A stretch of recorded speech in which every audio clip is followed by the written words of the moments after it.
Hello, everyone, and welcome back to the Future Stage Women in Tech Conference. And today we will conclude our conference with a discussion how to create an inclusive corporate culture that supports gender and other diversity factors. To the stage, I warmly welcome the speakers as well as the discussion moderator, Agnese Cimdiņa, who is social anthropologist, certified diversity manager, and advisor at Royal Norwegian Embassy in Riga. Let's warm them.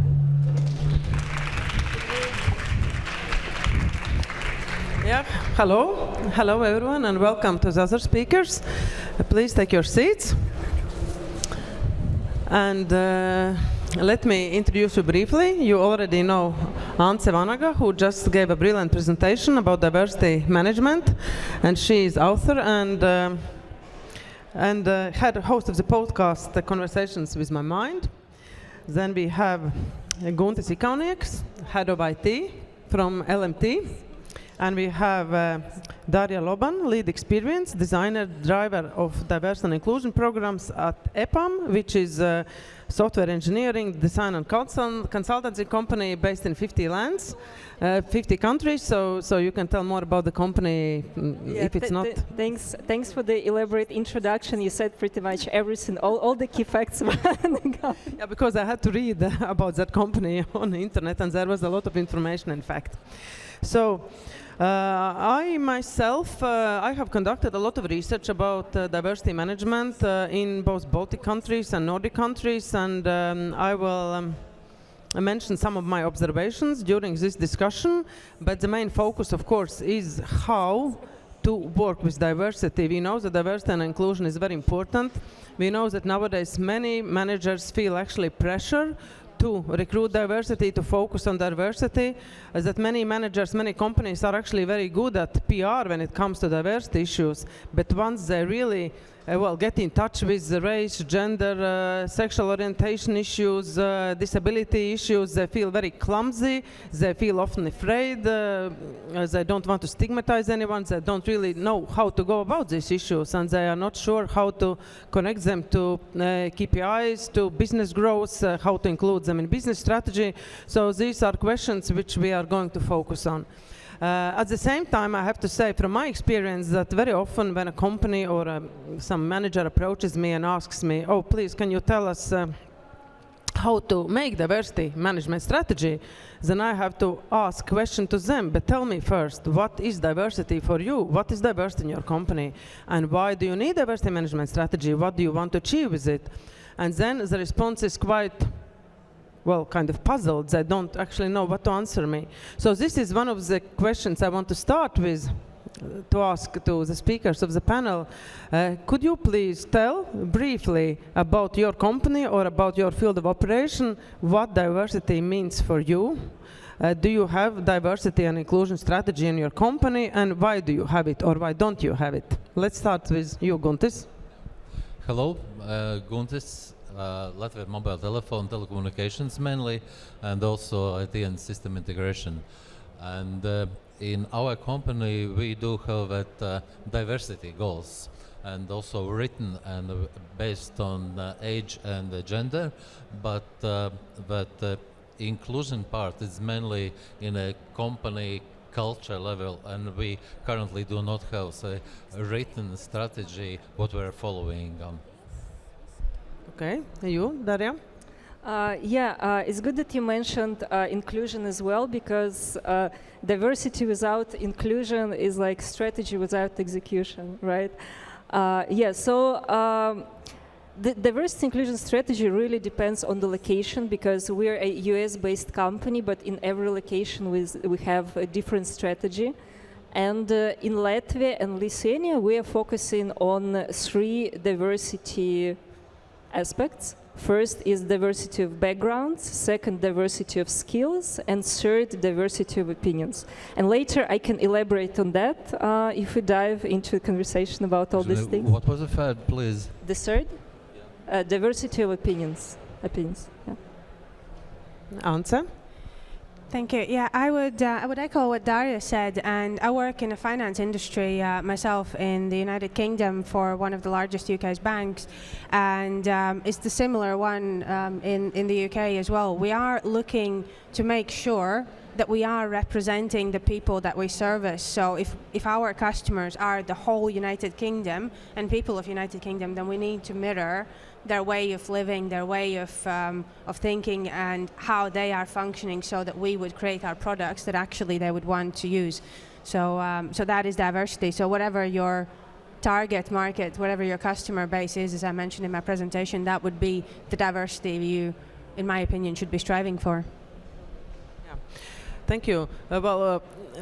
We can define diversity, of course, in very many ways, and you have already mentioned several dimensions, but what is most typical is to focus, it's very typical to focus actually on visually, on visual diversity dimensions. It means that you can tell easily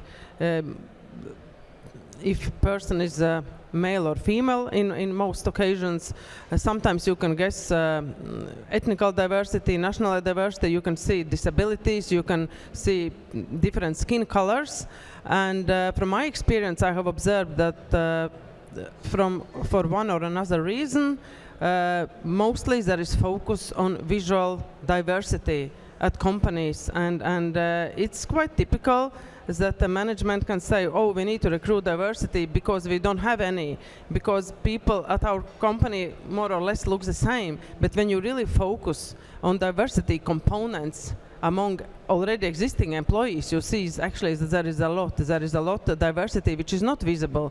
And also when we talk about gender diversity, there is a kind of strong lines nowadays being drawn between men and women, but let's elaborate more on that, because we're talking about technologies, we're talking about IT sector, and I think we all agree that diversity is much more than counting genders and skin colors, and we should rather say that diversity is a kind of composition of differences and unique characteristics of each of us, right? So could you, now I would like to hear your experiences from your companies or fields of operation.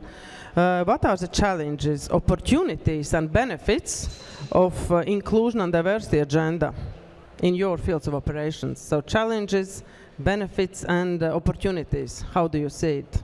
Let's start with you, Ance.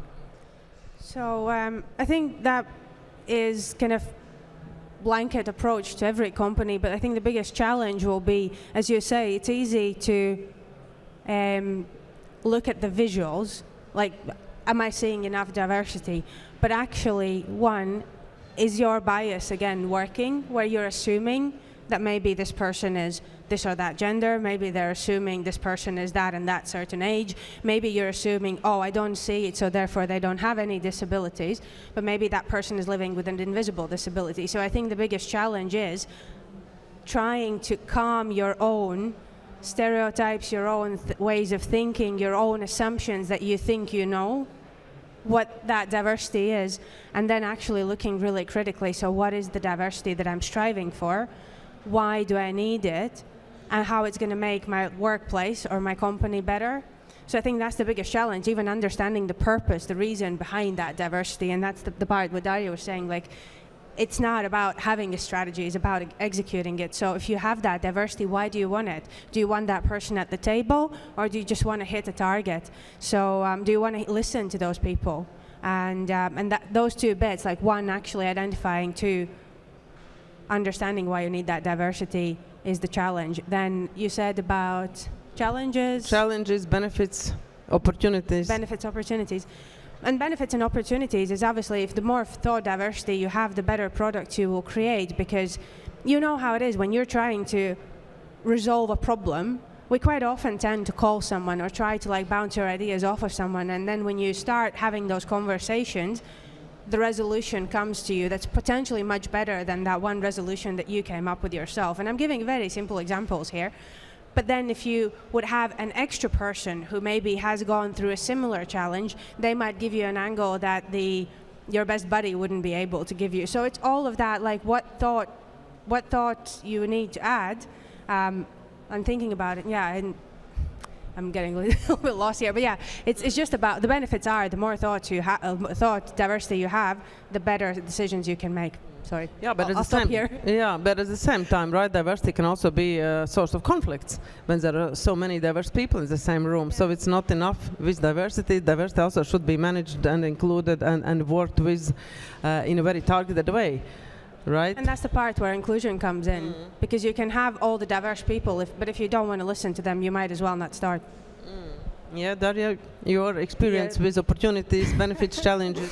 Yeah, well, excellent point. I mean, I was just like sitting and nodding because, I mean, you're so right. And I keep saying that diversity inclusion shouldn't become a box-ticking exercise. It's not like, okay, we have a percentage of women in leadership, here it is. No, I mean, the outcome should be that everyone feels included, everyone feels that they can thrive in the organization.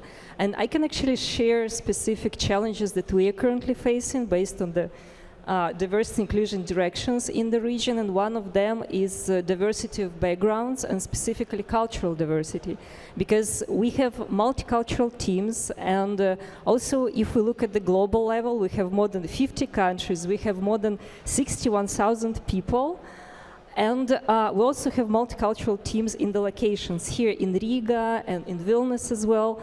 And now what we're trying to do is to make sure that everyone feels like they can be their authentic selves at work, and that they can progress and thrive in their organization. So how we're doing that, we are trying to strengthen cultural sensitivity, educate each other about our cultures, share our stories, experiences. And this kind of challenge, I also see it as an opportunity for us in terms of the knowledge sharing, and we have multiple platforms and mechanisms to do that. Like we have mentorship programs when you can choose a mentor from any country, a person from the C-level, and just connect and grow with the help of that person. So this is a kind of opportunity that I see, and the benefits, I mean, they start on the brand level and they end on the business level. Also something that Ansi was telling previously, that in diverse teams, productivity is higher, and there is more revenue that companies get. And also diversity is great for talent acquisition and client acquisition. And what we see now, we have clients from Forbes 500 list, and they're asking about diversity inclusion. So these are the benefits. Yeah, and this is why, one of the reasons, not the main reason, I mean, we're doing it for the people, but this is one of the reasons why diversity inclusion is one of the strategic directions at EPAM. But may I ask, do you measure results? When you have diversity and inclusion incentives, how do you connect them to KPIs or business growth or business strategy, and how do you measure those results? Well, on the brand level, of course we measure employee engagement, employee loyalty. Also in terms of talent acquisition, we can measure that, how many people we attracted, we see how many new clients we acquired. I mean, there is no direct connection, like if we see that revenue has risen, we cannot say, this is our work, you know. This is diversity inclusion, but we can make these inferences. Absolutely. Okay, Guntis, and what about LMT? Yeah, maybe you can start with challenges. Actually, I have not much more to add currently, but I do see currently one real-world example where that diversity would be helped. There is monitor right in front of us, and there is red digits on black background, and it's absolutely not accessible. If you are looking from accessibility point of view, this is a very bad decision. So probably if those team would be included somebody who is with some problems with vision, but probably would be immediately pointed out that this is not what you want to deliver to a customer. So just one point of how a diversity can help in everyday business when you're designing products. Well, another observation I have from my work with diversity management is that companies are often very eager to recruit diversity, but once they recruit it, they assimilate it very fast, and then they lose what they have actually been looking for. And I have also experienced it on my own skin. Well, I'm a trained anthropologist, but when I was employed by a bunch of economists, they actually wanted to have anthropological perspectives, but since I was the only anthropologist among economists, they expected me to work as economists with economists' methodology and approaches, and of course, it didn't suit me, and I couldn't feel authentic in such a workplace, and it's very difficult then to put my anthropological approaches and methodologies in work if I'm expected to work otherwise. So I could say that they still had on paper employed anthropologists, but I could not do my work as anthropologist because I did not feel authentic in that working place. And this is a problem in many companies who are really eager to employ diversity, but at the same time, diversity is not included in such a way that a person could work productively and really make contribution to the business what he was supposed to do. So my next question to you is, when you build organization or when you develop a team, how do you make sure, first of all, that you capture these diverse perspectives in recruitment process, and how do you help people to unlock that potential that their diversity have, and how do you help to integrate it into your core business? Who wants to start? I can start. I can tell you about how we are integrating diversity inclusion, and first it starts with the leadership, and we keep saying that commitment should come before compliance. I mean, compliance is something that happens by default, but the commitment and this empathetic leadership is the key. And we train our leaders. We have a course on diversity, equity, and inclusion specifically designed for managers. And this is just one aspect. Second is, just how to make sure that different perspectives are being integrated into the strategy. And I mean, it's the easiest way is to ask people. So we're asking people, our employees, and we also involve them in the decision making. So it's not something that we're just like saying, yeah, you can make decisions, you can actually do that. And we have built the culture here at EPAM Latvia and EPAM Lithuania when anyone can come up to a person from the leadership team with an idea and say, okay, I see the problem, I want to fix it. I want to own it, so a person becomes the owner of the project, assembles a team, solves it, and gets acknowledgement for the contribution. So this is also something that we do, and this is also how we tackle some diversity issues. And lately, people were coming to me with the ideas and like, okay, I want to do the podcast. I have this idea, I want to do the podcast on the diversity of opinions. I was like, cool. And now we, in the next couple of weeks, we'll have the Learning Week. It's the global event throughout all EPAM locations. And a person from the Lithuanian office also came up to me and was like, I want to share my culture and how it's connected with other cultures in the company. And this is great. So this is how we integrate it. And it's basically, I can say that it's in the DNA of the company. It's not something artificial, but it's something that comes from the people. And it also helps us understand the real challenges that we have, because again, we're not ticking boxes, we are solving problems. And well, the last thing is hiring diverse talent. And we recently updated our employee value proposition to make sure that diversity inclusion is integrated. And and I mean, we're adding diversity inclusion KPIs to the main scope KPIs, the KPIs that we're tracking. So that's pretty much it. And the company is based in 50 countries. Could you tell us how large is the team who work with diversity and inclusion issues? Or you don't have precise number? I assume that there are very, very many employees. There are teams in all locations, and at EPAM Latvia and Lithuania, it's me and a whole bunch of contributors. Because, and again, this is also a very important point, that diversity inclusion shouldn't be like a separate department. It's a vision, it's a strategy that should be integrated into every practice in the organization. So I work closely with HR department and make sure that diversity inclusion integrated there, with talent acquisition department as well, to make sure that it's integrated into every step of the candidate journey. So basically, yeah, this is how it works here. Yes, and we say that diversity management always starts from the very top. So how easy has it been to convince your leadership that diversity and inclusion strategy and practice is extremely important? Are you asking me? Yeah. I didn't have to convince because leadership came up to me and were like, okay, this is something that we need to do. So this is something that we agreed upon all together. So.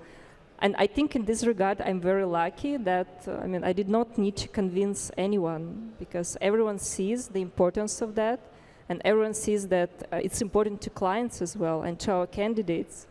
So we're all on the same page here. Okay, thank you. What about your experiences, Hans? I assume that you have been interviewing also many persons on your podcast about their maybe similar experiences, so maybe you have some broad overview of yeah. So the corporates in the UK, quite a few of them will have inclusion and diversity teams, but those teams are not kind of a separate team secluded from the rest of the business. So they would normally work together with the HR, they would work together with recruitment, they would business partner with different business areas, and corporate company in the UK, it's tens of thousands of people. It's not a couple of hundred or a couple of thousand, so they're quite large usually. So there is that component. How do we speak with each of the different business areas of our company? How do we make sure that we're giving them the guidelines and kind of strategy to implement, and then how do we hold them accountable, and how do we help them as well, not just ask them to do things and then kind of punish them for maybe not doing something. Then we can have those conversations and see what else we can do there.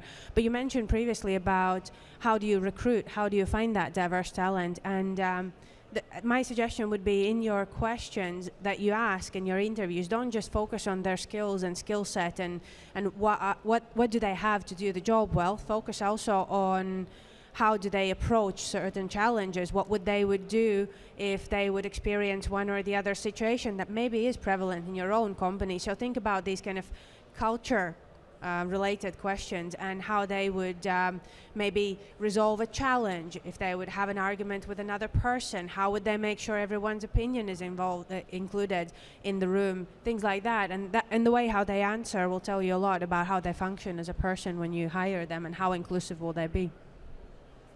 But from your experience, is that a big problem? Is it very difficult to integrate those diverse experiences, diverse worldviews in core business of companies?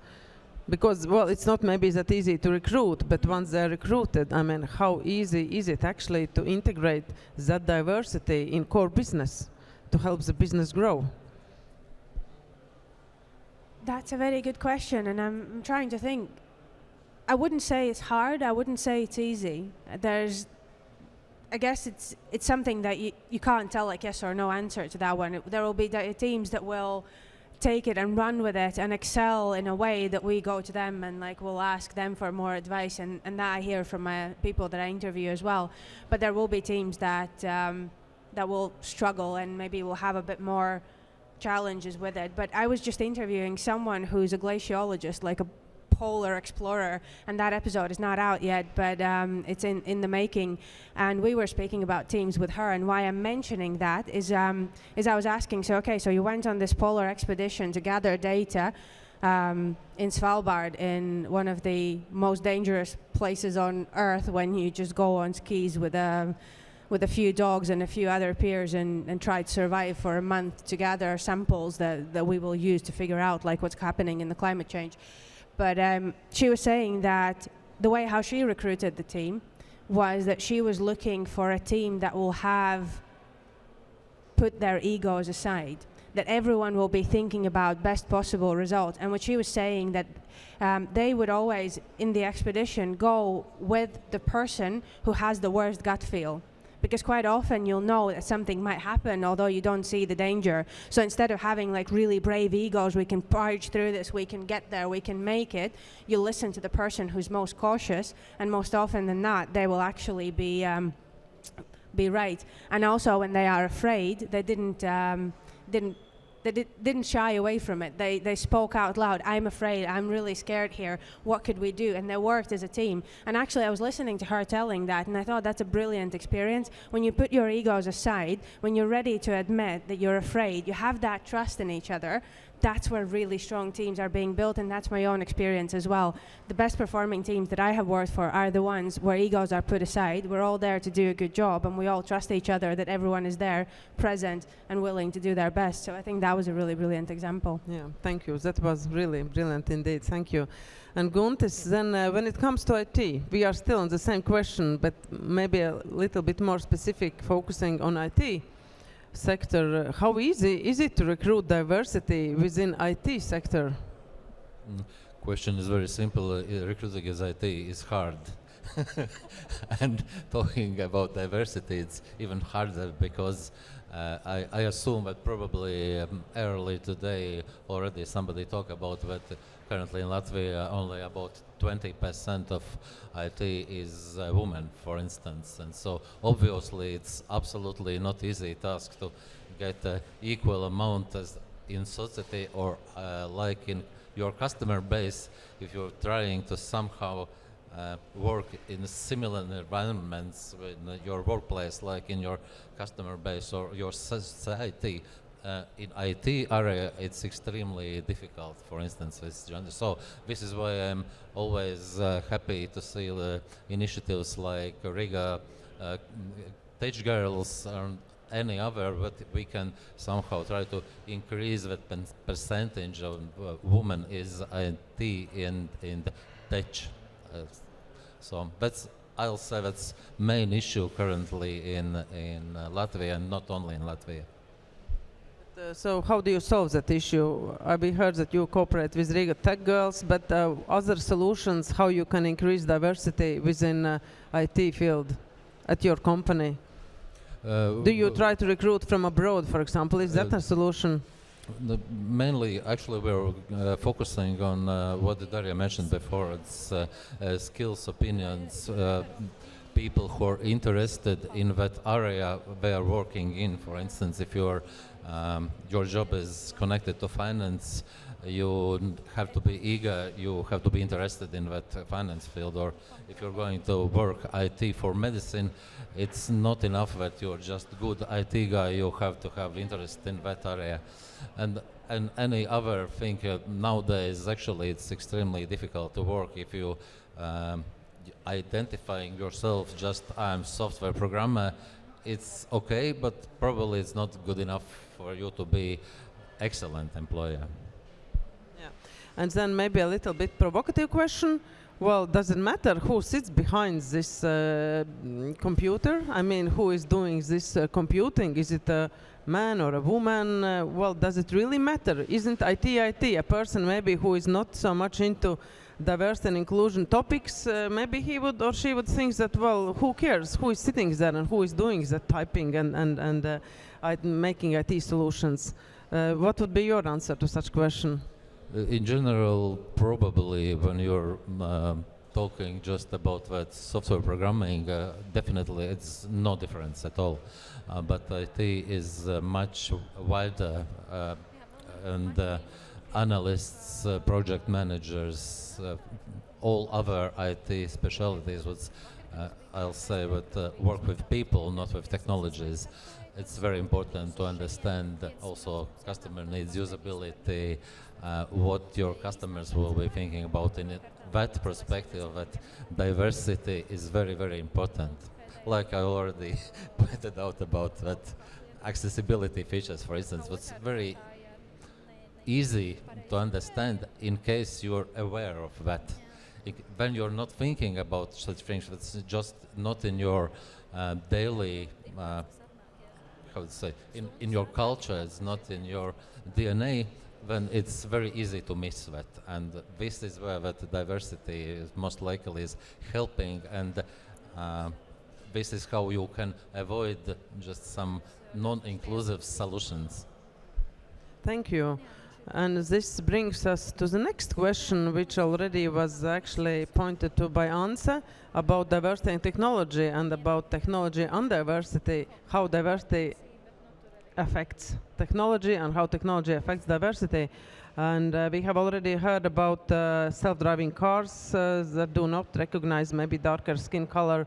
And we have read about car design that is based on male crash test dummies, and it means that women are more likely to get injured in case they crash because seat belts are designed for male bodies, not for female bodies, and we know that phones are usually designed more for males because they don't fit in female pockets or in female hand, and actually even heart attack symptoms seem to be defined from male perspectives, and women used to have, usually it's not untypical to have different heart attack symptoms for women, but they are being, well, described as atypical, but are they atypical if they are mostly affecting women? So there are actually many questions which we do not even reflect upon on our everyday life. So what would be your comment, or maybe a broader reflection of diversity affecting technology, technology affecting diversity, maybe specifically from your fields of operation? Daria, maybe you have something to say? Yeah, diversity definitely impacts technology, and Anse covered it extensively in the previous talk, because it boosts innovation a lot, and I mean, we are focusing on the diversity of skills, so this is the kind of diversity that in our case helps to come up with more innovative ideas. And now we're advocating for people being T-shaped and M-shaped in terms of skills. So for instance, T-shaped means that you're not just deepening your expertise in just your own specialization, but you're also expanding your knowledge base. Or for instance, if you're an M-shaped professional, it means that you have a combination of different skills. So this does help us boost productivity, boost innovation, and we have this project across different locations. It's called Made Real Labs. It's these are workshops where people from different domains, people of different specializations, they come together to invent things, to create prototypes. And those people are not necessarily from the IT sector, they're not necessarily developers, they can be doctors, physicists, anthropologists, anyone. And yeah, they contribute to creating innovative solutions. So this is how, in our case, diversity impacts technology. Anse, more comments from your perspective?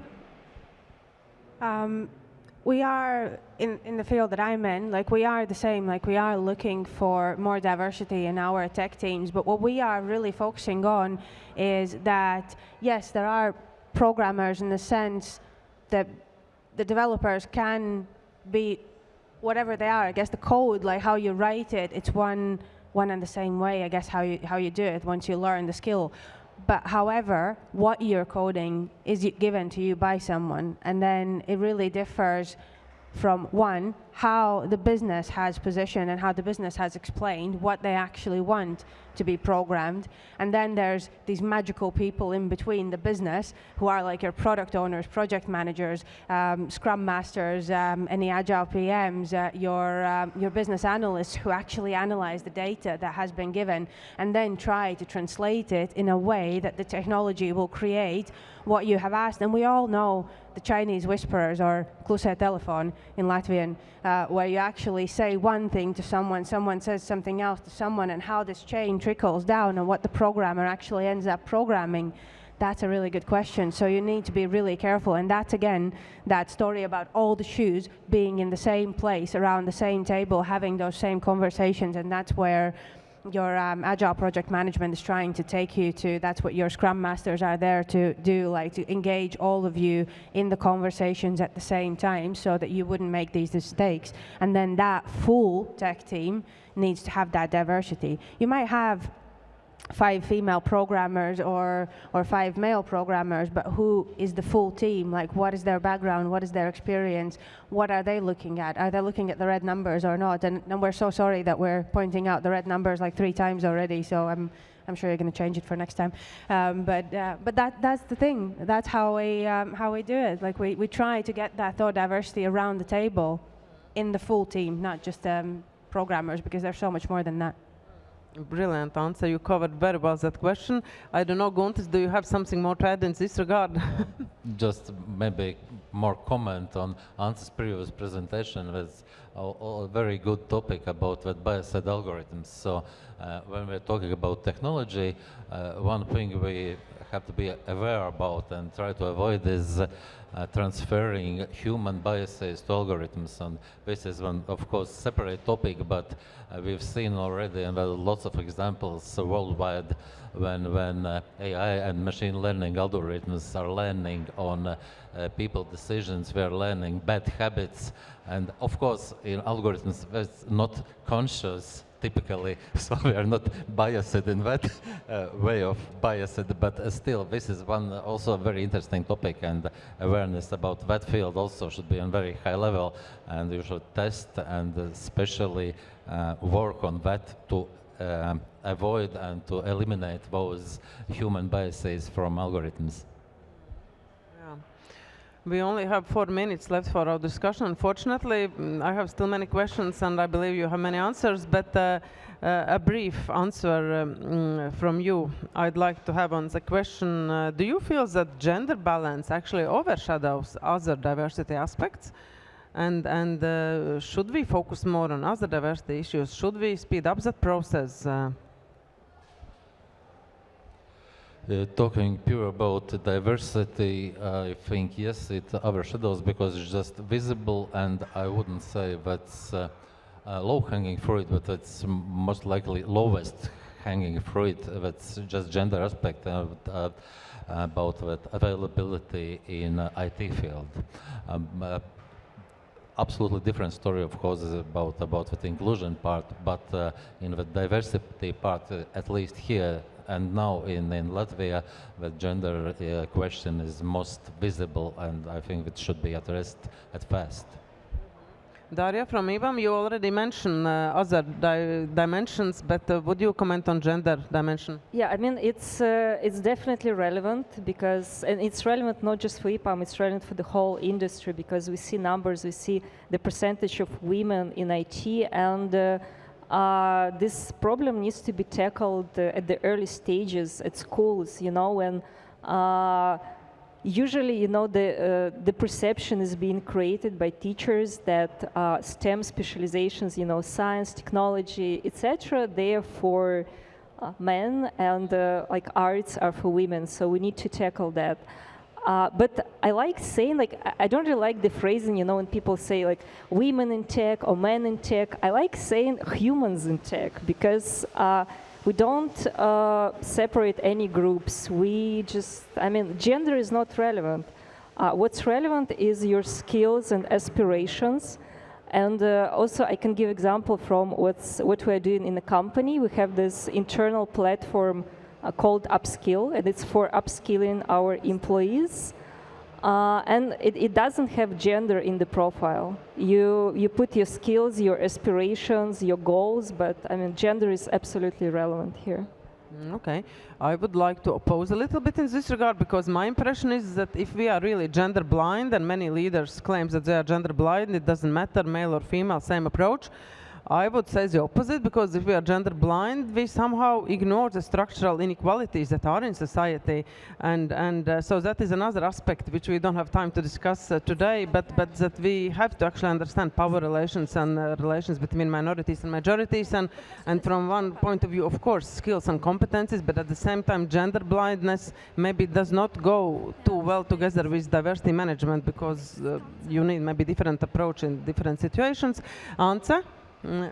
Yeah, I would say probably I'm living now in a culture that has a lot more diversity in all shapes, colors, sizes, ages, everything like that. So I don't think we focus on women specifically. There's each of these groups, each of the marginalized groups in society have their own challenges, their own say, and we are trying to balance them out, definitely. And in the company that I work for, our gender targets are in a really good level, so there's a space for more improvements. So we are trying to tackle all of them at the same time rather than focusing just on one.